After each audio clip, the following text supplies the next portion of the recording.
Ma'am, susuli niyo raw po yung mga ninakaw niya, ma'am. Eto si controversial DPWH contractor Sara Diskaya na huling-huli sa kamera sa kanyang pagmamaldita.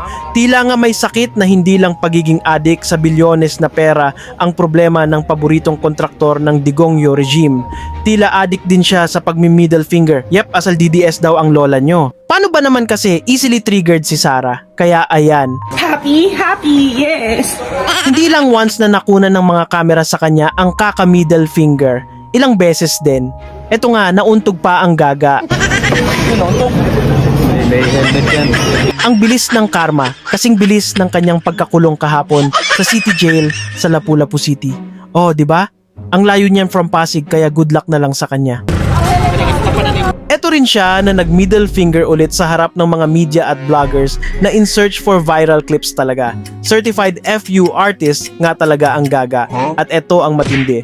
Nagmaldita pa ang lola niyo sa loob ng sasakyan kasama ang media at gamit ang kanyang British accent. Nag-ala Peppa Pig na British accent talaga ang gaga. What's your name again? What's your name again? John Consulta po. I wanna know what I'm color crime. So you can report it as well.